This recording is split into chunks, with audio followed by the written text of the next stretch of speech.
നമ്മൾ ഈ കോഴ്സിൽ ഇതുവരെ ഫ്യൂച്ചർ ടെൻസിനെ കുറിച്ച് പഠിച്ചിട്ടില്ല അല്ലെ? ഇന്നത്തെ ക്ലാസ്സിൽ നമ്മൾ അതാണ് നോക്കാൻ പോകുന്നത്. ഈ ഫ്യൂച്ചർ എന്ന് കേൾക്കുമ്പോൾ തന്നെ പലർക്കും ഓർമ്മ വരുന്ന വാക്ക് വിൽ ആയിരിക്കും. പക്ഷെ ഡെയിലി യൂസിൽ ഭാവി കാര്യങ്ങളെ കുറിച്ച് സംസാരിക്കാൻ പലപ്പോഴും വിൽ പോലെ തന്നെ ഒരുപക്ഷെ വില്ലിനേക്കാൾ കൂടുതൽ നമ്മൾ ഉപയോഗിക്കുന്ന വേറെ രണ്ട് പാറ്റേൺസ് ഉണ്ട്. ഇന്നത്തെ ക്ലാസ്സിൽ നമ്മൾ പഠിക്കാൻ പോകുന്നത് വിൽ പിന്നെ മറ്റു രണ്ട് പാറ്റേൺസും എങ്ങനെ ഉപയോഗിക്കാം എന്നാണ്. പക്ഷെ അതിനു മുൻപ് കഴിഞ്ഞ ക്ലാസ്സിൽ ഞാൻ തന്ന ക്വസ്റ്റ്യൻസിന്റെ ആൻസേഴ്സ് ആണ് ഈ കാണിക്കുന്നത്. മിക്കവരും തന്നെ വളരെ വളരെ കുറച്ച് പേരൊഴിച്ച് ബാക്കി എല്ലാവരും ഇത് 4 ശരിയാക്കിയിരുന്നു. അത് കാണുമ്പോൾ വളരെ സന്തോഷമാണ് കേട്ടോ. ഇന്നത്തെ ക്ലാസ് തുടങ്ങാം. എനിക്ക് പറയേണ്ടത് വളരെ ചെറിയൊരു സെന്റൻസ് ആണ്. അവൻ പോകും. നിങ്ങൾക്കറിയാലോ, പോവുക എന്നുള്ളതിന് ഗോ എന്ന് പറയും.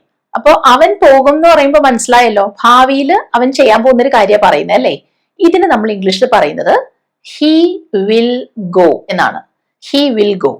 അപ്പോ എന്തെങ്കിലും ഒരു കാര്യം ഭാവിയിൽ പോകും, വരും, ചെയ്യും, ഇരിക്കും, എഴുതും, ഇങ്ങനെയൊക്കെ പറയാൻ നമ്മൾ വിൽ ചേർത്ത് പറഞ്ഞാൽ മതി. അപ്പൊ ഇവിടെ ഗോ ആണ് വേർബ്, പ്രവൃത്തി ഗോ ആണല്ലോ, അതിന്റെ കൂടെ വിൽ ചേർത്തു. അപ്പൊ ഹി വിൽ ഗോ എന്ന് കിട്ടി. പിന്നെ ഒരു കാര്യം, ഞാനിവിടെ എഴുതിയത് ഇങ്ങനെ ഹി വിൽ ഗോ എന്ന് 3 വാക്കുകളായിട്ടാണല്ലോ. പക്ഷെ പറയുമ്പോ, അതായത് സ്പോക്കൺ ഇംഗ്ലീഷില് നമ്മൾ പലപ്പോഴും ഹി വിൽ ഗോ എന്ന് പറയില്ല, ഹീൽ ഗോ എന്നാ പറയുക. He'll go. ഇനി ഇതിന്റെ നെഗറ്റീവ് നമുക്ക് പറയണം. അവൻ പോകില്ല എന്ന് പറയണം. അവിടെ എന്ത് ചെയ്യും? ആ നെഗറ്റീവ് ആക്കാൻ നമുക്ക് നോട്ട് ആണ് ചേർക്കേണ്ടത്. അതെങ്ങനെ ചേർക്കുന്നറിയോ? He will not go. He will കഴിഞ്ഞിട്ട് നമ്മൾ നോട്ട് ചേർത്തു. ഹി വിൽ നോട്ട് ഗോ എന്ന് കിട്ടി. പക്ഷെ ഇവിടെയും നമ്മൾ ഇങ്ങനെ സാധാരണ പറയാറില്ല. ഹി വിൽ നോട്ട് ഗോ എന്ന് പറയില്ല. അതിന്റെ short form, contracted form use ചെയ്യാം. അപ്പൊ എന്ത് കിട്ടും എന്നറിയോ? He won't go. അപ്പൊ ഈ നെഗറ്റീവ് വരുമ്പോ ഒരിക്കലും ഹിൽ നോട്ട് ഗോ എന്നല്ല സാധാരണ പറയാ, ഹി വോണ്ട് ഗോ. ഇനി നമുക്ക് ഇതിന്റെ ചോദ്യം ചോദിക്കണം. അവൻ പോകുമോ എന്നാണ് ചോദിക്കേണ്ടത്. ആ ചോദ്യം എങ്ങനെ വരുന്നറിയോ? നോക്കിക്കോളൂ. Will he go. അതെങ്ങനെയാണ് ആ ചോദ്യം കിട്ടിയെന്ന് മനസ്സിലായോ? ആദ്യം ആ സെന്റൻസ് നോക്കി, അവൻ പോകും എന്നുള്ളതിന് ഹി വിൽ ഗോ എന്ന് പറഞ്ഞില്ലേ? ആ ഹി വിൽ അത് നമ്മൾ തിരിച്ചിടുകയാണ് ചെയ്തത്. അപ്പൊ ഹി വിൽ എന്നുള്ളത് മാറി വിൽ ഹി ആയി. ചോദ്യം ചോദിക്കാൻ കേട്ടോ. അങ്ങനെയാണ് വിൽ ഹി ഗോ എന്ന് കിട്ടുന്നത്. അപ്പൊ ഈ 3 ഫോംസും നിങ്ങൾക്ക് മനസ്സിലായോ? അതിന്റെ ആദ്യത്തെ സെന്റൻസ് ഹി വിൽ ഗോ. പോകില്ല എന്ന് പറയാൻ ഹി വോണ്ട് ഗോ. പോകുമോ എന്ന് ചോദിക്കാൻ വിൽ ഹി ഗോ. അപ്പൊ പോകും അല്ലെങ്കിൽ പോകില്ല എന്ന് ഉത്തരം കിട്ടും. യെസ് അല്ലെങ്കിൽ നോ എന്ന് നമുക്ക് ഉത്തരം കിട്ടും. അപ്പൊ ഞാൻ ഇനി ഇതുപോലെ കുറച്ച് സെന്റൻസസ് തരാൻ പോവാണ്. ഇതിന്റെ എല്ലാം 3 ഫോംസും നിങ്ങൾ പറഞ്ഞു നോക്കണം. ആദ്യം ആ സെന്റൻസ്, പിന്നെ അതിന്റെ നെഗറ്റീവ് ഫോം, പിന്നെ ക്വസ്റ്റ്യൻ. ഓക്കെ, ആദ്യത്തത് ഇതാണ്. മിനി നാളെ വരും. അപ്പൊ മിനി വരും, അതാണ് നമുക്ക് ആദ്യം ഫോം ചെയ്യേണ്ടത്. എന്ത് പറയും? വരുക എന്നുള്ളതിന് കം എന്നല്ലേ പറയാ? വരും, ഫ്യൂച്ചറിലെ കാര്യല്ലേ? വിൽ വരുമല്ലോ. Mini will come. Mini will come ഇങ്ങനെയാ പറഞ്ഞത്. ഇത് കഴിഞ്ഞിട്ട് നാളെ എന്നുള്ള വാക്ക് വരണ്ടേ? ടുമോറോ കൂടെ വരണം. Mini will come tomorrow. മനസ്സിലായോ? പിന്നെ ഇവിടെ ഒരു കാര്യം, നമ്മളിവിടെ ഹീ ഷീ എന്നൊന്നും പറഞ്ഞല്ല സെന്റൻസ് തുടങ്ങിയത്. നമ്മൾ മിനിയെ കുറിച്ചല്ലേ പറഞ്ഞത്. മിനി വിൽ എന്ന് പറഞ്ഞത് നമുക്ക് ഒരിക്കലും ചേർക്കാൻ പറ്റില്ല. അവിടെ മിനി വിൽ എന്ന് പറയില്ല. മനസ്സിലായോ? അവിടെ ഒരു പ്രോപ്പർ നെയിം, ശരിക്കും ഒരു പേര് തന്നെയല്ലേ വന്നത് മിനിന്ന്. അത് കഴിഞ്ഞ് വിൽ വരുമ്പോ അത് രണ്ടും കൂടെ ചേർത്ത് നമുക്ക് കോൺട്രാക്റ്റഡ് ഫോം ആക്കാൻ പറ്റില്ല എന്നാണ് ഞാൻ പറഞ്ഞത്. ഇനി ഇതിന്റെ നെഗറ്റീവ് ഫോം, മിനി വരില്ല. മിനി നാളെ വരില്ല എന്ന് പറയണം. എന്താ പറയാ? Mini won't come tomorrow. won't എന്താന്ന് നിങ്ങൾക്ക് ഓർമ്മയുണ്ടല്ലോ, വിൽ നോട്ട് ആണേ. Mini won't come tomorrow. ഇനി മിനി നാളെ വരുമോ എന്ന് ചോദിക്കണമെങ്കിലോ ആദ്യം ആ സെന്റൻസ് നോക്കൂ. മിനി വിൽ കം എന്നല്ലേ പറഞ്ഞേ? ആ മിനി വിൽ എന്ന് പറഞ്ഞത് തിരിച്ചിട്ടാ മതി. Will Mini come tomorrow? Will Mini come tomorrow? അതാണ് ചോദ്യം. ഇനി ഇത് നിങ്ങൾ തന്നെ ഒന്ന് പറഞ്ഞു നോക്കൂ. അവര് നമ്മളെ സഹായിക്കും. അവര്, ഇപ്പൊ ദേ പറഞ്ഞാണല്ലോ തുടങ്ങേണ്ടത്. സഹായിക്കും എന്നാണ് പറഞ്ഞത്. സഹായിക്കുക എന്നുള്ളത് നമ്മൾ ഹെൽപ്പ് എന്നാണ് പറയുക. നമ്മൾ നേരത്തെ പഠിച്ചു കഴിഞ്ഞ വാക്കാണ് ഇതൊക്കെ. അപ്പോ സഹായിക്കും എന്ത് പറയും? They will help. ആരെയാ? നമ്മളെ. നമ്മൾ എന്നുള്ളത് നമ്മൾ വി എന്ന് പറയും. പക്ഷെ നമ്മളെ എന്ന് പറയാൻ അസ് എന്ന് വരും. അപ്പൊ എന്ത് പറയും? They will help us. ആ ദേ വിൽ എന്നുള്ളത് നമുക്ക് ഇതുപോലെ ചേർത്ത് എഴുതി ദേൽ എന്നാക്കാം. എഴുതി എങ്ങനെയാന്ന് കണ്ടോ? they'll help us. നിങ്ങൾ ഇങ്ങനെ തന്നെ പറഞ്ഞ് പ്രാക്ടീസ് ചെയ്യണം കേട്ടോ. they'll help us. they'll help us. അപ്പൊ ഇതിന്റെ നെഗറ്റീവ് എങ്ങനെ വരും? അവര് നമ്മളെ സഹായിക്കില്ല. they won't help us. കിട്ടിയോ? അപ്പൊ ദേ വോണ്ട് ഹെൽപ്പ് അസ്. അവര് നമ്മളെ സഹായിക്കുവോ? ചോദ്യം. എന്ത് ചെയ്യും? ആദ്യം ആ സെന്റൻസിൽ ആ ഒരു പാറ്റേൺ ഓർക്കണം, തിരിച്ചിടണം. Will they help us? Will they help us? അവര് നമ്മളെ സഹായിക്കുവോ? Will they help us? അതാണ് അവിടുത്തെ ക്വസ്റ്റ്യൻ. ഇനി ഞാൻ എന്ന് പറഞ്ഞു തുടങ്ങുന്ന ഒരു സെന്റൻസ് തരികയാണ് ഞാനേ. നോക്കൂ, ഞാൻ അവളെ വിളിക്കും. ഞാൻ അവളെ വിളിക്കും എന്ന് പറയാണ്. അപ്പൊ വിളിക്കുക എന്നുള്ളത് നമുക്ക് കോൾ എന്ന് യൂസ് ചെയ്യാം. ഫോണിൽ വിളിക്കുകയാണെങ്കിലും കോൾ എന്ന് തന്നെ പറയാം. അപ്പൊ സെന്റൻസ് എന്താവും? ഐ വിൽ കോൾ ഹർ, അല്ലെ? അവളെ എന്ന് പറയാനാണ് ഹെർ യൂസ് ചെയ്തത്. അവൾ ഷീ ആണല്ലോ, അവളെ ഹെർ ആണ്, അല്ലെ? നമ്മൾ നേരത്തെ കണ്ടിട്ടുണ്ട്. അപ്പൊ ഇത് ഐ വിൽ കോൾ ഹെർ. ഇവിടെയും ഐ വിൽ എന്നുള്ളത് നമുക്ക് ഐൽ എന്ന് എഴുതാം. അപ്പൊ അവിടെ ആ WI പോയിട്ടോ, ഡബിൾ എൽ മാത്രം മതിയേ. ഐൽ കോൾ ഹെർ എന്നാണ് നമ്മളോട് പറയുന്നത്. ഇനി ഞാൻ അവളെ വിളിക്കില്ല, എന്ത് പറയും? I won't call her. I won't call her. അപ്പോ ആരെങ്കിലും നമ്മളോട് ചോദിക്കുകയാണ്, നിങ്ങൾ അവളെ വിളിക്കുവോ? അങ്ങനെയല്ലേ നിങ്ങൾ എന്നോട് ചോദിക്കുക, നിങ്ങൾ അവളെ വിളിക്കുവോ? അവിടെ എങ്ങനെയാ ചോദ്യം വരിക? Will you call her? നിങ്ങൾ അവരെ വിളിക്കുവോന്ന്. Will you call her? മനസ്സിലായോ ക്വസ്റ്റ്യൻ എങ്ങനെ കിട്ടിയെന്ന്? Will you call her? അപ്പൊ നിങ്ങളൊരു കാര്യം ശ്രദ്ധിച്ചോ? നമ്മൾ നേരത്തെ ഹീ വെച്ച് തുടങ്ങുന്ന സെന്റൻസ് കണ്ടു, പിന്നെ ദേ വെച്ച് തുടങ്ങുന്നത് കണ്ടു, ഇപ്പൊ ഐയും കണ്ടു, അല്ലെ? അപ്പൊ ഹീ എന്ന് പറയുമ്പോൾ ഒരാളേ ഉള്ളൂ, ദേ ഒന്നിലധികം പേരുണ്ട്. ഐ എന്ന് പറയുമ്പോൾ ഞാൻ എന്ന് പറയുന്ന സെന്റൻസ് ആണിത്. ഇവിടെ എല്ലാം ഒരേ രീതിയിലാണ് നമ്മൾ സെന്റൻസസ് പറഞ്ഞത്. ഞാനിവിടെ ഉദ്ദേശിച്ചത്, നമ്മൾ പറയുന്നത് ഒരാളെ കുറിച്ചാണെങ്കിലും അതിൽ കൂടുതൽ ആളുകളെ കുറിച്ചാണെങ്കിലും ഇവിടെ റൂളിന് വ്യത്യാസമൊന്നുമില്ല. മനസ്സിലായോ? I will call her, you will call her, they will call her, ഒരേപോലെയാണ് സെന്റൻസ് നമ്മൾ ഉണ്ടാക്കുന്നത്. പക്ഷെ ചിലപ്പോ നമ്മൾ ഇങ്ങനെ പറയില്ലേ, ഞാൻ നിന്നെ വിളിക്കാം. അപ്പൊ നമ്മളൊരു കാര്യം അവിടെ ഓഫർ ചെയ്യാണ്, അല്ലെ? ഞാൻ അങ്ങനെ ചെയ്യാം എന്ന് പറയാണ്. അങ്ങനെ പറയുമ്പോഴും നമ്മൾ വിൽ തന്നെ ചിലപ്പോൾ യൂസ് ചെയ്യാറുണ്ട്. മനസ്സിലായോ? അതായത് എപ്പോഴും ഞാൻ നിന്നെ വിളിക്കും, പോകും, വരും, ഇരിക്കും, അങ്ങനെ തന്നെയാണ് വാക്ക് ആ സെന്റൻസ് വരുന്നതെന്ന് നിങ്ങൾ വിചാരിക്കരുത്. മലയാളത്തിൽ പറയുമ്പോൾ ചിലപ്പോൾ പറയുന്നത് ഇങ്ങനെ ആയിരിക്കാം, ഞാനത് ചെയ്യാം, ഞാൻ നിന്നെ സഹായിക്കാം, അങ്ങനെയൊക്കെ ആയിരിക്കും പറയുക. അങ്ങനെ വരുമ്പോഴും വിൽ യൂസ് ചെയ്യാം. അപ്പൊ ഇവിടെ എന്താ പറയാ? I will call you. ഞാൻ നിന്നെ വിളിക്കാം. I will call you. I will call you. ഇനി ഞാൻ നിന്നെ സഹായിക്കാം. അപ്പോഴെന്ത് പറയും? I will help you. മനസ്സിലായോ? അവിടെ സഹായിക്കും എന്നല്ല, സഹായിക്കാം എന്നാണ് പറഞ്ഞത്. അവിടെയും പറയാ ഐ വിൽ ഹെൽപ്പ് യു എന്നാണ്. ഇനി ഷീ വെച്ച് തുടങ്ങുന്ന ഒരു സെന്റൻസ് നോക്കാം. മലയാളത്തിലെ സെന്റൻസ് ഇങ്ങനെയാണ്: അവൾ പരീക്ഷ ജയിക്കും. ചിലപ്പോൾ നമ്മൾ മലയാളത്തിൽ അവള് പരീക്ഷയിൽ ജയിക്കും എന്ന് പറയാറുണ്ട്, പക്ഷെ ഉദ്ദേശിക്കുന്നത് ഒന്ന് തന്നെയാണല്ലോ. ഇതെങ്ങനെയാണ് ഇംഗ്ലീഷിൽ പറയാ? She'll pass the test. ഈ ഷീൽ എന്ന് പറഞ്ഞാൽ എന്താണെന്ന് നിങ്ങൾക്ക് മനസ്സിലായില്ലേ? ഷീ വിൽ ആണ് ഷീൽ. ഹീ വിൽ നമ്മൾ ഹീൽ എന്ന് പറഞ്ഞില്ലേ, അതേപോലെയാണ് ഇവിടെ. She'll pass the test. അവള് പരീക്ഷ ജയിക്കില്ല. നമുക്കറിയാം നന്നായിട്ട് പഠിച്ചിട്ടില്ല എന്നാള്, അതുകൊണ്ട് അവള് പരീക്ഷ ജയിക്കില്ല. എന്ത് പറയും? She won't pass the test. She won't, will not, അതാണ് won't. She won't pass the test. അവള് പരീക്ഷ ജയിക്കുവോ? ചോദ്യം എങ്ങനെ ചോദിക്കും? വിൽ ഷീ വെച്ച് തുടങ്ങണം. Will she pass the test? Will she pass the test? അപ്പൊ ആ ചോദ്യം ചോദിക്കാനാണ് ഞാൻ നേരത്തെ ആ പാറ്റേൺ പറഞ്ഞത്. ഷീ വിൽ എന്ന് പറഞ്ഞ സെന്റൻസ് കണ്ടില്ലേ? അവിടെ അത് തിരിച്ചിട്ടാ മതി. Will she pass the test? ഇനി ഇതൊന്ന് നോക്കൂ. ഞാൻ അവർക്ക് എഴുതാം. ചിലപ്പോൾ നമ്മൾ അങ്ങനെ പറയാറില്ലേ, ഞാൻ അവർക്ക് എഴുതാം. ഈ എഴുതുക എന്ന് പറയുന്നത് ലെറ്റർ ആവാം, അല്ലെങ്കിൽ ഒരു മെയിൽ ആവാം, എന്തും ആയിക്കോട്ടെ. ഞാൻ അവർക്ക് എഴുതാം. അപ്പൊ അതെങ്ങനെ പറയും? എഴുതുക എന്നുള്ളത് റൈറ്റ് എന്നല്ലേ പറയുന്നത്. അപ്പൊ ഐ വിൽ റൈറ്റ്, ഞാൻ എഴുതാം. അവർക്ക് എന്ന് കൂടെ പറയണ്ടേ? I will write to them. I will write to them. മനസ്സിലായോ? അവർക്ക് എന്ന് പറയാനുള്ളത് കൊണ്ടാണ് ടു ദെം. അവർ എന്നുള്ളതിന് നമ്മൾ ദേ എന്ന് പറയും, അവർക്ക്, ടു ദെം. ഇനി ഞാൻ അവർക്ക് എഴുതില്ല. I won't write to them. I won't write to them. നിങ്ങൾ അവർക്ക് എഴുതുമോ? നിങ്ങൾ എന്നോട് ചോദിക്കുകയാണേ, നിങ്ങൾ അവർക്ക് എഴുതുവോ? അപ്പോ will you write to them? Will you write to them?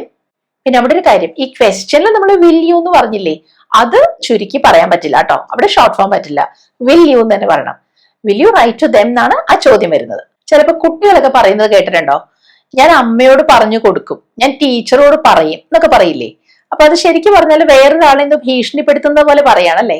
അതുപോലെ വേറൊരാളെ ത്രെറ്റൻ ചെയ്യുന്നത് പോലെ, ഭീഷണിപ്പെടുത്തുന്നത് പോലെയുള്ള ഒരു സെന്റൻസ് ഞാൻ ഇവിടെ തരുവാണ്. ഞാൻ എല്ലാവരോടും പറയും. അപ്പൊ ഇവിടെയും നമുക്ക് ഈ വിൽ തന്നെ യൂസ് ചെയ്യാം. ഇവിടെ ഒരാളോട് പറയും എന്ന് പറയുന്നുണ്ടല്ലോ, എല്ലാവരോടും. ഇന്ന ആളോടാണ് പറയാന്ന് പറയുന്നില്ലേ? അവിടെ നമ്മൾ ഏത് വാക്കാണ് യൂസ് ചെയ്യുക? ടെൽ ആണോ സേ ആണോ? കഴിഞ്ഞ ക്ലാസ്സിൽ നമ്മളിത് പഠിച്ചു. ഇവിടെ നമുക്ക് ടെൽ യൂസ് ചെയ്യാം. അപ്പൊ എന്ത് പറയും? ഞാൻ പറയും. I'll tell. അതാണ് ആദ്യം വരിക. I'll tell. ആരോടാ? എല്ലാവരോടും. അതിനെന്താ നമ്മൾ കഴിഞ്ഞ ആഴ്ച പഠിച്ച ആ ഒരു വാക്ക് എന്താണ്? എല്ലാവരും എന്നുള്ളതിന് എവ്രി വൺ അല്ലെങ്കിൽ എവ്രിബഡി എന്ന് പറയാം അല്ലെ? ഇവിടെ എന്ത് പറയും?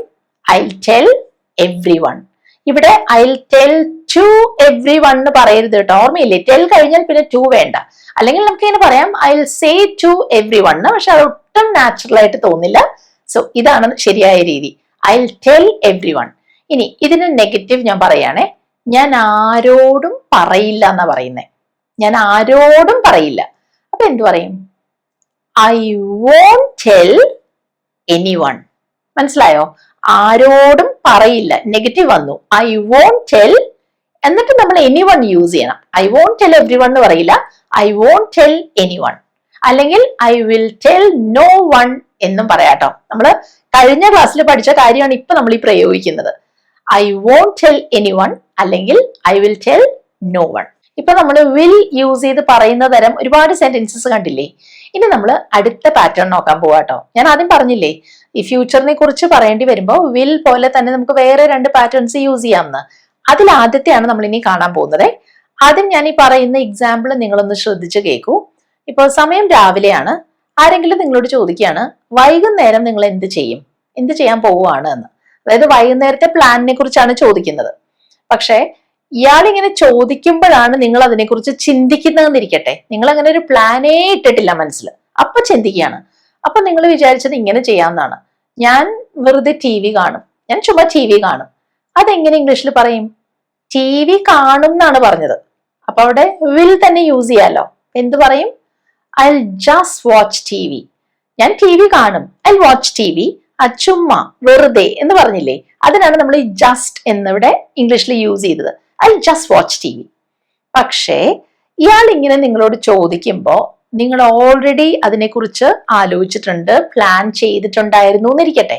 അപ്പൊ നിങ്ങളുടെ പ്ലാൻ ഇതാണ്, വൈകുന്നേരം സുഹൃത്തിനെ കാണാൻ പോകാം എന്നാണ് നിങ്ങൾ വിചാരിച്ചിരിക്കുന്നത്. അപ്പൊ നേരത്തെ തന്നെ നിങ്ങളുടെ മനസ്സിൽ ഇങ്ങനെ ഒരു പദ്ധതി ഉള്ളത് കൊണ്ട് നിങ്ങൾ എന്ത് പറയുന്നറിയോ? ഞാൻ എൻ്റെ സുഹൃത്തിനെ സന്ദർശിക്കാൻ പോവുകയാണ്. മനസ്സിലായോ? സന്ദർശിക്കാൻ പോവുകയാണെന്നാണ് പറഞ്ഞത്. ഈ ആരെങ്കിലും കാണാൻ പോവുക, സന്ദർശിക്കുക എന്നുള്ളതിന് നമുക്ക് വിസിറ്റ് എന്ന് പറയാം. ഇവിടെ എന്ത് പറയുന്നറിയാമോ? I'm going to visit my friend. I'm going to visit. സന്ദർശിക്കാൻ പോവുകയാണ്. ആര്? ഞാൻ. അപ്പോ ഐ കഴിഞ്ഞ് ആം വരണം. I'm going to visit my friend. മനസ്സിലായോ? അപ്പൊ മലയാളത്തിൽ ഇങ്ങനെ എന്തെങ്കിലും ഒരു കാര്യം ഞാൻ ഇങ്ങനെ ചെയ്യാൻ പോവുകയാണെന്ന് പറയുമ്പോഴാണ് ഈ ഗോയിങ് ടു എന്ന് പറയുന്ന പാറ്റേൺ നമ്മൾ യൂസ് ചെയ്യുന്നത്. അപ്പൊ ഇത് ഉപയോഗിക്കുന്ന കൂടുതൽ സെന്റൻസസ് ഞാൻ തരാം. പക്ഷെ ആദ്യം ഈ വിൽ പിന്നെ ഗോയിങ് ടു, ഇത് രണ്ടും തമ്മിലുള്ള വ്യത്യാസം മനസ്സിലാക്കാൻ ഞാൻ ഇതേപോലെ ഒരു പെയർ ഓഫ് സെന്റൻസസ് തരാം. ഇതാ ഒരു സിമ്പിൾ സെന്റൻസ്. ഞാൻ ഡോക്ടറോട് സംസാരിക്കാം, അല്ലെങ്കിൽ ഞാൻ ഡോക്ടറോട് സംസാരിക്കും. ഇവിടെ എന്ത് പറയും? സംസാരിക്കും, സംസാരിക്കാം എന്നൊക്കെ പറയാൻ വിൽ യൂസ് ചെയ്യണ്ടേ? I will talk to the doctor. I talk to the doctor. I'll എന്ന് വെച്ചാൽ ഐ വിൽ യൂസ് ചെയ്തു അല്ലേ? I talk to the doctor. പക്ഷെ അടുത്തത് നോക്കൂ, ഞാൻ നാളെ ഡോക്ടറോട് സംസാരിക്കാൻ പോവുകയാണ്. അപ്പൊ മനസ്സിൽ അങ്ങനെ ഒരു പ്ലാൻ ഇട്ടിട്ടുണ്ട്. ഞാൻ നാളെ ഡോക്ടറോട് സംസാരിക്കാൻ പോവുകയാണ്. അവിടെ എന്ത് പറയും? ഗോയിങ് ടു യൂസ് ചെയ്യണം. I'm going to talk to the doctor tomorrow. I'm going to talk to the doctor tomorrow. I'm going to talk. കണ്ടോ? ഇവിടെ ഈ ഐ വന്നല്ലോ, അതുകൊണ്ടാണ് ആം വന്നത് കേട്ടോ. I'm going to talk. He എങ്ങാനും ആയിരുന്നെങ്കിൽ he is going to talk എന്ന് പറയുമായിരുന്നു. ഷീ ആണെങ്കിലും പറയുമായിരുന്നു she is going to talk എന്ന്. അങ്ങനെയുള്ള സെന്റൻസസ് നമുക്ക് ഇനി കാണാം. അയാളുടെ ബൈക്ക് വിൽക്കാൻ പോവുകയാണ്. വിൽക്കാൻ പോവുകയാണ്. വിൽക്കുക എന്നുള്ളത് എന്താ പറയാ? കഴിഞ്ഞ ക്ലാസ്സിൽ പഠിച്ചു, സെൽ അല്ലേ? അപ്പൊ എന്ത് പറയും? He is going to sell his bike. He is going to sell his bike. മനസ്സിലായോ? അയാളുടെ ബൈക്ക്, അതാണ് his bike. He is going to, അയാൾ വിൽക്കാൻ പോവുകയാണ്. ഹി ആയതുകൊണ്ട് ഇസ് വന്നു. He is going to sell his bike. പക്ഷെ ഇവിടെ ഞാൻ എന്റെ ബൈക്ക് വിൽക്കാൻ പോവുകയാണെന്ന് പറയണമായിരുന്നെങ്കിൽ നമ്മൾ നേരത്തെ കണ്ട പോലെ I'm going to sell my bike.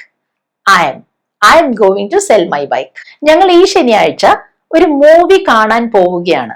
ഇവിടെ ഈ ശനിയാഴ്ച എന്ന് പറഞ്ഞത് കണ്ടോ, അതായത് വരുന്ന ശനിയാഴ്ച എന്നാണല്ലോ ഉദ്ദേശിക്കുന്നത്. അപ്പൊ അത് ഫ്യൂച്ചർ ടെൻസ് ആണ്. പിന്നെ ഇവിടെ കാണും എന്നല്ല പറഞ്ഞത്, കാണാൻ പോവുകയാണ്. അപ്പൊ അവിടെ ഗോയിങ് ടു സീ എന്ന് പറയാം. ഇവിടെ നമ്മൾ പറയുന്നത് ഞങ്ങളെ കുറിച്ചാണ് അല്ലെ, ഞാനല്ല ഞങ്ങൾ എന്നാണ് പറഞ്ഞത്. അപ്പൊ വി ആണ് വരേണ്ടത്. വി കഴിഞ്ഞാൽ ആം വരില്ല, ഇസ് വരില്ല. പിന്നെ എന്താ വരേണ്ടത്? ആറാണ് അവിടെ വരിക. അപ്പൊ we are going to see a film this Saturday. ഈ ശനിയാഴ്ച എന്ന് പറഞ്ഞില്ലേ, അതാണ് ദിസ് സാറ്റർഡേ. മനസ്സിലായോ? We are going to see a film this Saturday. ഇനി നമ്മളത് വീട്ടിൽ നമ്മുടെ കുട്ടിയോട് ഇങ്ങനെ പറയാണെന്നിരിക്കട്ടെ, ഞാൻ നാളെ നിന്റെ ടീച്ചറെ കണ്ട് സംസാരിക്കാൻ പോവുകയാണ്. അപ്പൊ ഇവിടെ ഞാൻ എന്നെ കുറിച്ചാ പറയുന്നത് അല്ലെ, ഐ വെച്ച് തുടങ്ങണേ. ഇനി ഒരാളെ കണ്ട് സംസാരിക്കുക എന്നാണ് ഇവിടെ പറയുന്നത്. കാണുക എന്നായിരുന്നെങ്കിൽ നമുക്ക് സീ എന്ന് പറഞ്ഞാൽ മതിയായിരുന്നു. ഇവിടെ സംസാരിക്കുക മാത്രവുമല്ല, അങ്ങനെയാണെങ്കിൽ ടോക്ക് എന്ന് പറഞ്ഞാൽ മതിയായിരുന്നു. കണ്ട് സംസാരിക്കുക, അതിന് നമുക്ക് മീറ്റ് എന്ന വാക്ക് യൂസ് ചെയ്യാം. ഇവിടെ എന്ത് പറയും? I'm going to meet your teacher tomorrow. I'm എന്ന് വെച്ചാൽ ഐ ആമിന്റെ ഷോർട്ട് ഫോം ആണ് I'm. I'm going to meet your teacher tomorrow. നിങ്ങളുടെ ടീച്ചർ അല്ലെങ്കിൽ നിന്റെ ടീച്ചർ, അതാണ് യുവർ ടീച്ചർ. ഞങ്ങൾ ഇന്ന് രാത്രി ഇവിടെ താമസിക്കാൻ പോവുകയാണ്. ഇതാണ് നമ്മുടെ പ്ലാൻ. അപ്പൊ ഇപ്പൊ ഉച്ചയോ വൈകുന്നേരം ആയിട്ടേ ഉള്ളൂ, രാത്രിയിലെ കാര്യം പറയാണ്. ഫ്യൂച്ചറിനെ കുറിച്ചാണ് പറയുന്നത്. അപ്പൊ പ്ലാൻ ആണ് പറയുന്നത്. ഞങ്ങൾ ഇന്ന് രാത്രി ഇവിടെ തങ്ങാൻ അല്ലെങ്കിൽ താമസിക്കാൻ പോവുകയാണ്. അങ്ങനെ ഒരു സ്ഥലത്ത് തങ്ങുക അല്ലെങ്കിൽ തൽക്കാലത്തേക്ക് താമസിക്കുക, അതിന് നമുക്ക് സ്റ്റേ എന്ന വാക്ക് യൂസ് ചെയ്യാം. നമ്മൾ നേരത്തെ കണ്ടിട്ടുണ്ട്. ഇവിടെ നമ്മളെ കുറിച്ചാണ് പറയുന്നത്, ഞങ്ങൾ എന്നാണ് പറയുന്നത്. വി എന്ന് പറയും. അപ്പോ we are going to stay here tonight. ഈ ടുനൈറ്റ് എന്താണ്? ഇന്ന് രാത്രി. അതിനാണ് നമ്മൾ ടുനൈറ്റ് എന്ന് പറഞ്ഞത്. മനസ്സിലായോ? We are going to stay here tonight. ഇവിടെ എന്ന് പറഞ്ഞില്ലേ, അതുകൊണ്ട് ഹിയർ വന്നു. We are going to stay here tonight. ഇനി നിങ്ങൾ അടുത്ത ഒന്ന് ശ്രദ്ധിക്കൂ കേട്ടോ.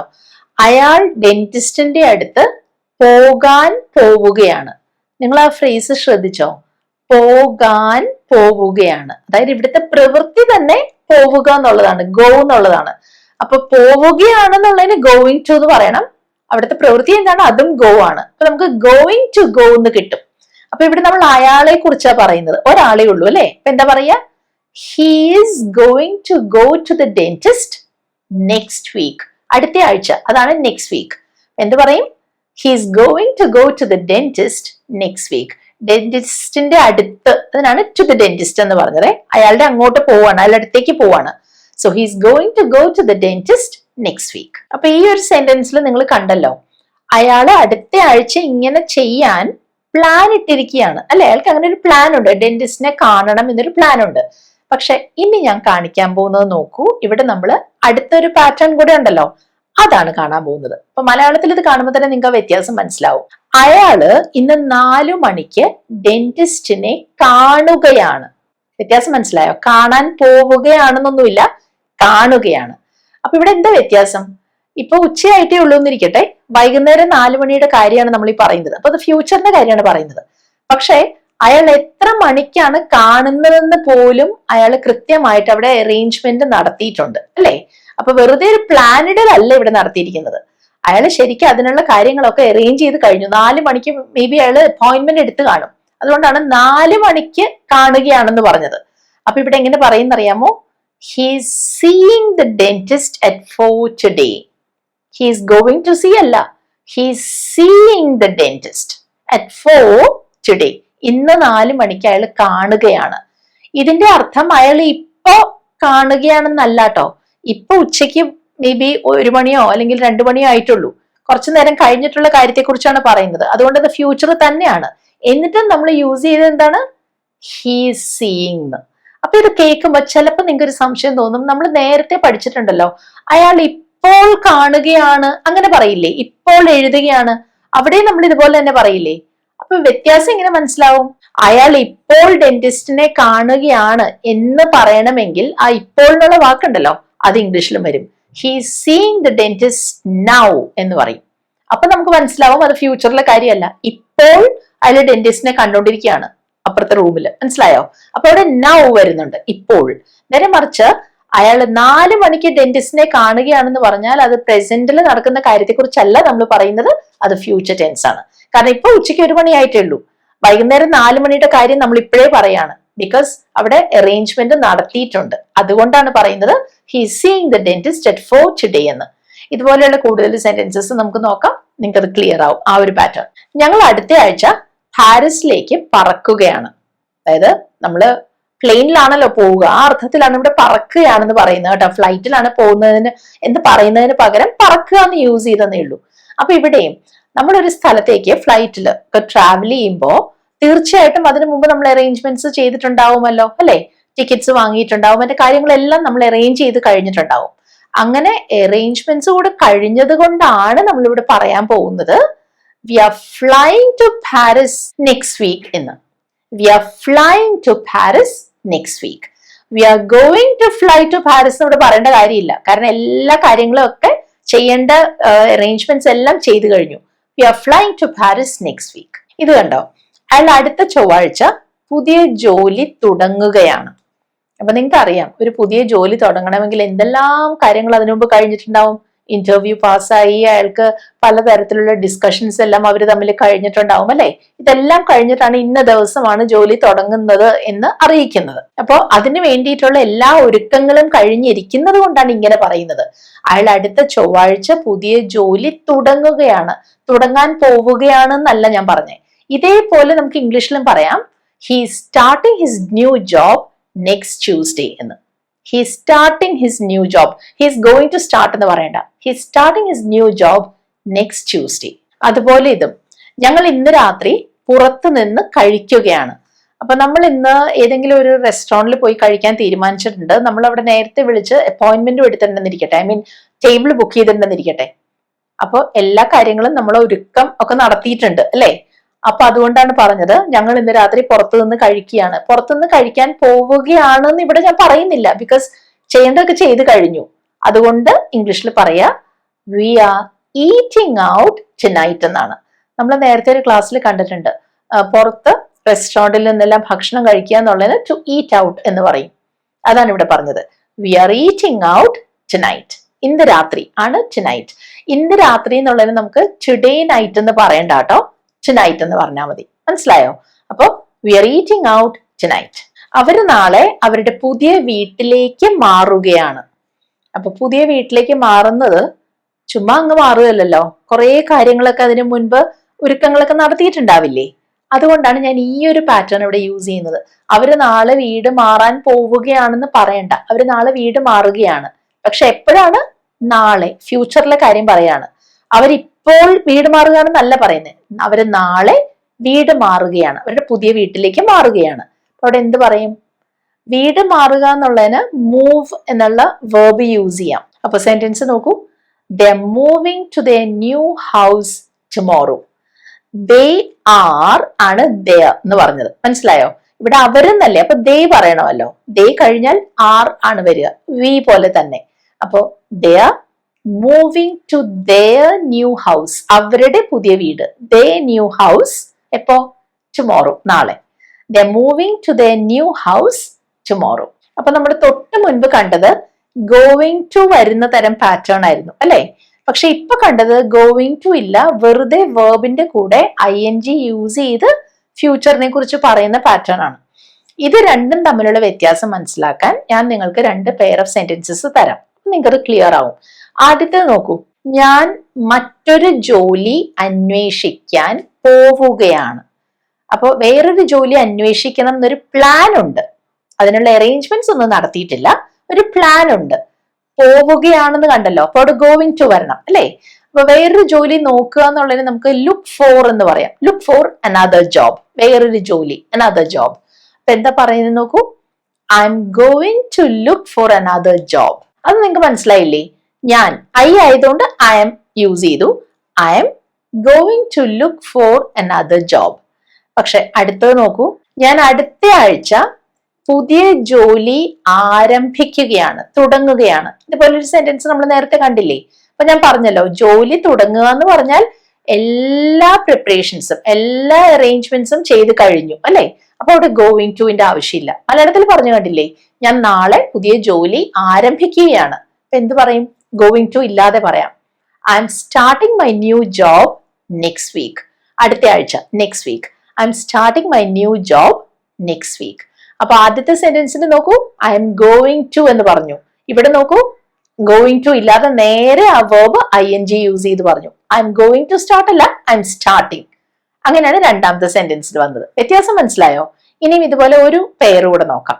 ജോൺ കമ്പനിയിൽ നിന്ന് രാജിവെക്കാൻ പോവുകയാണ്. ജോണിന് അങ്ങനെ ഒരു പ്ലാൻ ഉണ്ട്, രാജിവെക്കണം എന്ന്. അതാണ് രാജിവെക്കാൻ പോവുകയാണെന്ന് പറഞ്ഞത്. അപ്പൊ എന്ത് പറയും? ഈ രാജിവെക്കുക എന്നുള്ളതിന് നമുക്ക് റിസൈൻ എന്ന് പറയാം. അപ്പോ John is going to resign from the company. കമ്പനിയിൽ നിന്ന്, അതാണ് ഫ്രം ദ കമ്പനി എന്ന് പറഞ്ഞത്. John is going to resign from the company. പക്ഷെ അടുത്തത് നോക്കൂ, ജോൺ ഈ ആഴ്ച രാജിവെക്കുകയാണ്.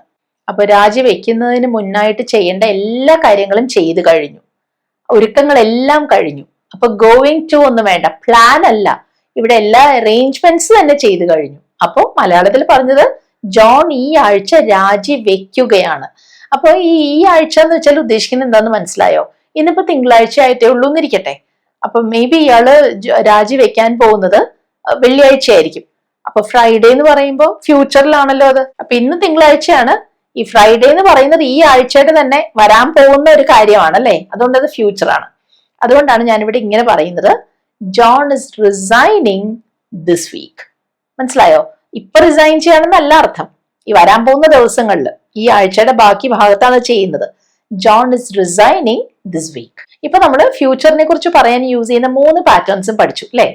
ആദ്യത്തതിൽ നമ്മൾ വിൽ യൂസ് ചെയ്താണ് പറയുന്നത്. രണ്ടാമത്തതിൽ ഗോയിങ് ടു, ആ ഒരു ഫ്രേസ് ആണ് നമ്മൾ യൂസ് ചെയ്യുക. മൂന്നാമത്തതിൽ നമ്മൾ ആ വേർബിന്റെ കൂടെ ING ചേർത്ത് എങ്ങനെ ഉപയോഗിക്കണം എന്നാണ് നോക്കിയത്. അപ്പൊ ഇത് മൂന്നും നിങ്ങൾക്ക് മാറിപ്പോകാതിരിക്കാൻ ഞാൻ ഒരേ വേർബ് ഉപയോഗിച്ച് ഈ 3 തരത്തിലുള്ള പാറ്റേൺസും യൂസ് ചെയ്യുന്നത് എങ്ങനെയാണെന്ന് കാണിക്കാം. ഇപ്പൊ എനിക്ക് പറയണം, ഞാൻ ഡോക്ടറെ കാണും. I will see the doctor. I will see the doctor. ഞാൻ ഡോക്ടറെ കാണാൻ പോവുകയാണ്. I'm going to see the doctor. കാണാൻ പോവുകയാണ്, പ്ലാൻ മാത്രമേ ഉള്ളൂ. I'm going to see the doctor. ഇനി ഞാൻ നാളെ 10 മണിക്ക് ഡോക്ടറെ കാണുകയാണ്. I'm seeing the doctor at 10 tomorrow. മനസ്സിലായോ? I'm seeing the doctor at 10 tomorrow. ആ മൂന്നാമത്തെ സെന്റൻസ് കണ്ടോ? അവിടെ ഗോയിങ് ടു ഒന്നുമില്ല, വിൽ സീ യു ഇല്ല. I M seeing the doctor. എപ്പോ? നാളെ 10 മണിക്ക്, at 10 tomorrow. ഇനി ഇന്ന് പഠിച്ച ഈ പുതിയ ടോപ്പിക് നിങ്ങൾക്ക് എത്രമാത്രം മനസ്സിലായി എന്നറിയണ്ടേ? അതിനാണ് ഞാനിവിടെ 3 ക്വസ്റ്റ്യൻസ് തരുന്നത്. അതിൽ ആദ്യത്തത്, നിനക്ക് ഈ മൂവി ഇഷ്ടപ്പെടും. അപ്പൊ നീ അല്ലെങ്കിൽ നിനക്ക്, ഇതിനൊക്കെ നമ്മൾ യു എന്നാണ് ഇംഗ്ലീഷിൽ പറയുക. അതുപോലെ ഇഷ്ടപ്പെടുക എന്നുള്ളതിന് ലൈക്ക് എന്ന് പറയും. പക്ഷെ ഇവിടെ ഇഷ്ടപ്പെടും എന്നാണ് ഞാൻ പറഞ്ഞത് കേട്ടോ. അതെങ്ങനെയാണ് ഇംഗ്ലീഷിൽ പറയാന്ന് ആലോചിക്കൂ. ഇനി രണ്ടാമത്തത്, ഞാൻ നാളെ വാടക കൊടുക്കാൻ പോവുകയാണ്. ഇവിടെ പുതിയ കുറച്ച് വാക്കുകളുണ്ട് അല്ലേ, ഞാൻ ഹെൽപ്പ് ചെയ്യാം. വാടക കൊടുക്കുക എന്നുള്ളതിന് പേ ദ റെന്റ് എന്ന് പറയും. വാടകയാണ് റെന്റ്, അത് അടയ്ക്കുക, കൊടുക്കുക എന്നുള്ളതിനാണ് പേ എന്ന് പറയുന്നത്. അപ്പൊ പേ ദ റെന്റ്. അപ്പൊ ഇതെങ്ങനെയാണ് ഇംഗ്ലീഷിൽ പറയാന്ന് ആലോചിക്കൂ. മൂന്നാമത്തത്, രവി അടുത്ത ആഴ്ച ഒരു പുതിയ കമ്പനിയിൽ ജോയിൻ ചെയ്യുകയാണ്. അതായത് അവിടെ ചേരുകയാണെന്ന്, അതിനാണ് ജോയിൻ ചെയ്യുകയാണെന്ന് പറഞ്ഞത്. അപ്പൊ ഇവിടെ ജോയിൻ ചെയ്യാൻ പോവുകയാണ് എന്ന് പറഞ്ഞിട്ടില്ല കേട്ടോ. അതാണ് നിങ്ങൾ ശ്രദ്ധിക്കേണ്ടത്. ഈ 3 സെന്റൻസസും നന്നായിട്ട് ആലോചിച്ച് നിങ്ങൾ ഇംഗ്ലീഷിലാക്കൂ. എന്നിട്ടത് കോമെന്റ് സെക്ഷനിൽ പോസ്റ്റ് ചെയ്യൂ. ഈ കോഴ്സിൽ നമ്മൾ ആദ്യമായിട്ടാണ് ഫ്യൂച്ചർ ടെൻസിനെ കുറിച്ച് പഠിക്കുന്നത്. അപ്പൊ ഫ്യൂച്ചറിനെ കുറിച്ച് പറയാൻ ആവശ്യമായ എല്ലാ പാറ്റേൺസും നമ്മൾ ഇന്നത്തെ ക്ലാസ്സിൽ കവർ ചെയ്തിട്ടുണ്ട്. ഈ വീഡിയോ നിങ്ങൾക്ക് ഹെൽപ്ഫുൾ ആവുമെന്ന് ഞാൻ പ്രതീക്ഷിക്കുന്നു. നിങ്ങൾക്ക് വീഡിയോ ഇഷ്ടമായാൽ ലൈക്ക് ചെയ്യൂ. ഇത് ഉപകാരപ്പെടുന്ന ആരെങ്കിലും നിങ്ങൾക്ക് അറിയാമെങ്കിൽ അവർക്ക് ഈ വീഡിയോ ഷെയർ ചെയ്ത് കൊടുക്കൂ. പിന്നെ ഞാൻ കഴിഞ്ഞ ക്ലാസ്സിലും പറഞ്ഞതുപോലെ നിങ്ങൾ ഈ വീഡിയോസ് കാണുന്നുണ്ട്, നിങ്ങൾക്ക് ഈ വീഡിയോസ് ഇഷ്ടപ്പെടുന്നുണ്ട്, ഉപകാരപ്പെടുന്നുണ്ടെന്നുണ്ടെങ്കിൽ ഇതുവരെ നിങ്ങൾ ചാനൽ സബ്സ്ക്രൈബ് ചെയ്തിട്ടില്ലെങ്കിൽ ചെയ്യണം കേട്ടോ. അതെനിക്ക് വളരെ ഹെൽപ്ഫുൾ ആയിരിക്കും. അപ്പോൾ അടുത്ത് തന്നെ ഇതുപോലെ യൂസ്ഫുൾ ആയിട്ടുള്ള വേറൊരു ടോപ്പിക്കുമായിട്ട് നമുക്ക് ഇനിയും കാണാം. അതുവരെ ബൈ.